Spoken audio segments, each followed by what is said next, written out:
Sir இப்போ வந்து மொழி பிரச்சனை தொடர்பாக கமலஹாசனோட ஸ்டாண்ட் எப்படி சார் பார்க்குறீங்க?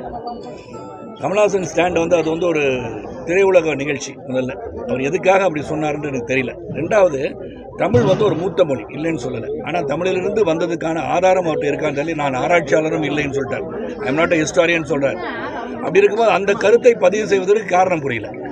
அதனால் இப்போ வந்து வேகமாக சுரண்டு கொண்டிருந்த உலகத்தில் நான் வந்து முற்போக்கு சிந்தனையோடு நாம் வந்து முன்னேறி செல்ல வேண்டிய நாட்களில் திட்டங்கள் தீட்டி மக்கள் நல்லா இருக்கும்னு நினைக்கும் போது இந்த சர்ச்சைகளெல்லாம் கொண்டு வந்து இந்த சர்ச்சைகளும் என்ன பயனடைய போகிறோம் நமக்கு தெரியல. கர்நாடகாவில் நம்மளுக்கு ஒரு பெரிய பிரச்சனையை வந்து உருவாக்குறதுக்கு வந்து ஒரு அவருடைய சொல் வந்துருச்சு இல்லையா? அது தேவையானு நான் முதல்ல யோசனை பண்ணி பார்ப்பேன். இப்போ இங்கே தமிழ் பற்று கொண்டவர்கள் இதை பற்றி ஒரு கருத்து இது வரைக்கும் சொன்ன மாதிரி தெரியல எனக்கு. கமலஹாசன் சொன்னது உண்மை இல்லை என்று சொல்கிறதுக்கு வந்து சீமானை தவிர வேறு யாரும் சொல்கிறதுக்கு இல்லையா? திராவிட முன்னேற்ற கழகம் தமிழ் பற்றாளர்களாச்சு, ஏன் சொல்லலை ஒரு கருத்து அதை பற்றி? அப்போ நான் என்ன சொல்கிறேன், எல்லாமே செம்மொழி தான் இல்லையா? Classical language, Kannada is classical language, Telugu is classical language, Oriya is classical language, Tamil, Sanskrit எல்லாமே கிளாசிக்கல் லாங்குவேஜஸ். அந்த அந்தஸ்தை பெற்ற செம்மொழி என்ற அந்தஸ்தை பெற்ற பிறகு இதிலிருந்து தான் அது வந்தது என்று சொல்வதால் என்ன பயன் என்று புரியவில்லை. ஆனால் தமிழ் வெறி என்பது இருப்பது வந்து தவறு கிடையாது.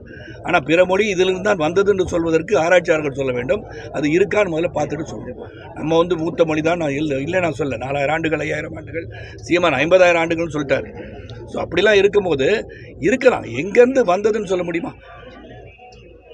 அதான் அவர் சொன்னது வந்து எதுக்காக சொன்னார் எனக்கு புரியல. அதில் எதோ உள்ளர்த்தம் இருக்கா உள்கருத்து இருக்கா தெரியல. ஒரு படம் ஓடுறதுக்காக சொன்னார் என்னன்னு தெரியல. இப்போ அதிமுக